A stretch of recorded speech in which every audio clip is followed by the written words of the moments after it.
ঢাকা আন্তর্জাতিক অপরাধ ট্রাইব্যুনালের এজলাসে সেদিন বাতাস ভারী ছিল। বাইরে হাজার মানুষের ভিড়, কেউ নীরবে চোখ মুছছে, কেউ স্লোগান দিচ্ছে, কেউ শুধু তাকিয়ে আছে আদালতের ফটকের দিকে। ভেতরে নিস্তব্ধতা, এমন যেন সময় থেমে গেছে। বিচারক কক্ষের ঘড়ির কাঁটা টিকটিক শব্দে এগোচ্ছে, আর সবাই অপেক্ষা করছে এক নাম উচ্চারিত হওয়ার, শেখ হাসিনা। চেয়ারের পিছনে গম্ভীর মুখে বসে আছেন বিচারপতি গোলাম মোর্তজা মজুমদার। তার কণ্ঠের ভারে যেন পুরো ঘর কেঁপে উঠল। আসামি শেখ হাসিনাকে মৃত্যুদণ্ড প্রদান করা হলো। 1 সেকেন্ড নীরবতা, তারপর যেন পৃথিবী ফেটে গেল। বাইরে থেকে আসছে কান্না, মাইকে গর্জন, ভেতরে দাঁড়িয়ে সাংবাদিকদের ফ্ল্যাশের ঝলকানি। ইতিহাসে এমন দিন আগে কখনো আসেনি। 1960 সালে 15 জানুয়ারি ফেনীর ফুলগাজী উপজেলার হাসানপুরে জন্ম এক ছেলে শিশুর। সেই ছেলে একদিন হবে এমন বিচারক যিনি দেশের সবচেয়ে ক্ষমতাধর শাসকের বিরুদ্ধে রায় দেবেন। তা কেউ ভাবেনি। তার নাম গোলাম মোর্তজা মজুমদার। 1982 সালে বিসিএস ক্যাডারে যোগদান করেই তিনি সহকর্মীদের কাছে পরিচিত হন বিচার বিভাগের নিঃসঙ্গ শের নামে। রাজনীতি, প্রভাবশালী নেতা, ফোন কল, কোনো কিছুই তাকে নত করতে পারেনি। তার এজলাসে দাঁড়িয়ে দাপুটে আসামিদের চোখে প্রথমবার ভয় দেখা যেত। বারবার পদোন্নতি থেকে বঞ্চিত হয়েছেন, দূরদূরান্তে বদলি হয়েছেন, তবুও আপোষ করেননি। একবার কোনো প্রভাবশালী এমপি ফোনে বলেছিলেন, স্যার একটু সাহায্য দরকার। উত্তর ছিল সংক্ষিপ্ত, আমার কলম আল্লাহ ছাড়া কাউকে ভয় পায় না। যে সরকারের সময় তাকে পদোন্নতি থেকে বঞ্চিত করা হয়েছিল, সেই সরকারের প্রধানের বিচার করার দায়িত্ব আজ ইতিহাস তার হাতে তুলে দিয়েছে। জুলাই বিপ্লব, যেখানে ছাত্র জনতার আন্দোলন দমন করতে গুলি চালানো হয়েছিল। রাস্তায় পড়ে থাকা মৃতদেহ, লাল পতাকার নিচে অসংখ্য মা বাবার কান্না। সেই দৃশ্যই পরিণত হয়েছিল শেখ হাসিনা সরকারের পতনের সূচনায়। রাষ্ট্র জানত এই হত্যার বিচার সহজ নয়। এখানে কেবল রাজনীতি নয়, আন্তর্জাতিক স্বার্থ, ভারতীয় চাপ, এমনকি পশ্চিমা প্রভাবও জড়িয়ে আছে। তবু অন্তর্বর্তী সরকার সাহস দেখায়। তারা জানত ন্যায় বিচার করতে হলে সাহস লাগে, আর সেই সাহসের নাম গোলাম মোর্তজা মজুমদার। অবসানের পর নিভৃতে বসবাস করছিলেন তিনি। কোনো দল, কোনো রং নয়, শুধু বই, প্রার্থনা আর এক শান্ত জীবন। তাকে যখন ট্রাইব্যুনালের চেয়ারম্যান হিসেবে দায়িত্ব দেওয়া হলো, তিনি বলেছিলেন, আমি ভয় পাই না, কারণ আমি অন্যায় করব না। এই বিচারের মেরুদণ্ড ছিল রাষ্ট্রপক্ষের team. Chief prosecutor Tajul Islam এবং তার সহযোগী ব্যারিস্টার নাবিলা রাত দিন এক করে সাজিয়েছিলেন মামলাটি।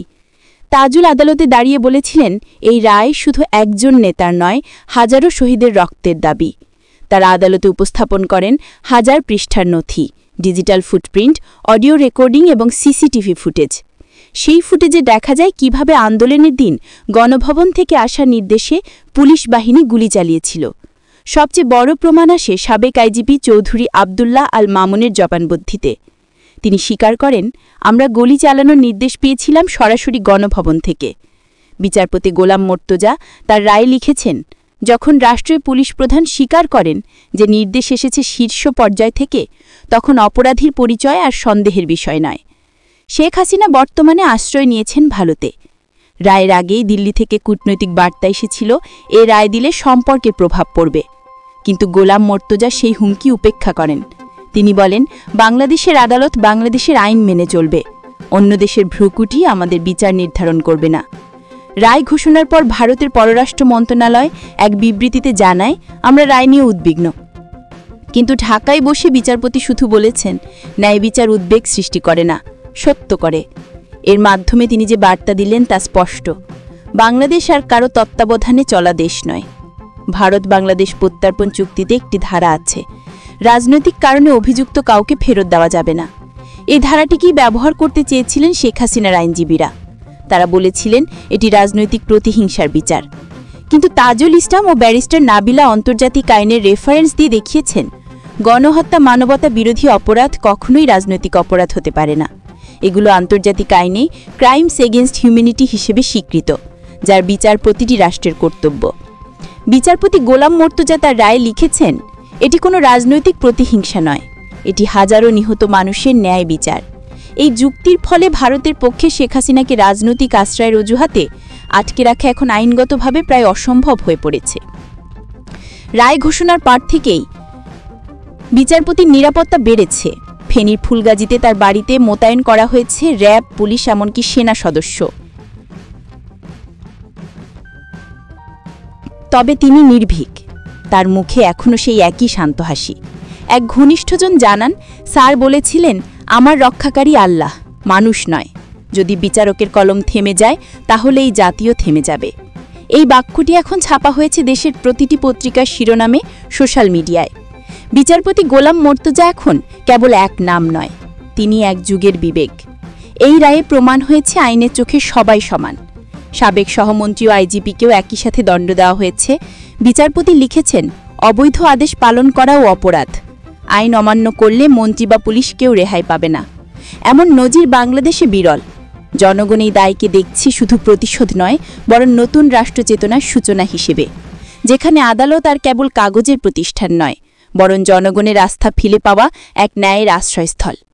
রাত গভীর, সুপ্রিম কোর্ট প্রাঙ্গণে বাতাসে ঝুলছে এক অদ্ভুত নীরবতা। বিচারপতি গোলাম মর্তুজা তার কক্ষে একা বসে আছেন।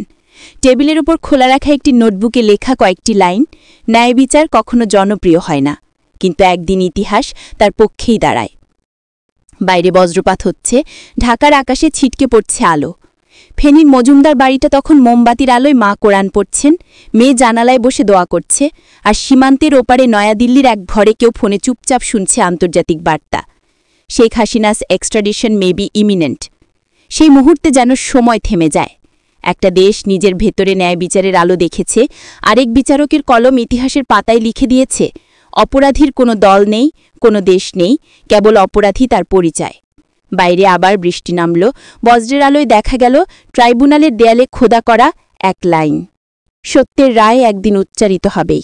আর সেই রায়ের পর বাংলাদেশের আকাশে ঝুলে থাকল এক নীরব প্রশ্ন, এটা কি নতুন যুগের সূচনা, নাকি ইতিহাসের এক অনন্ত প্রতিশোধের শুরু?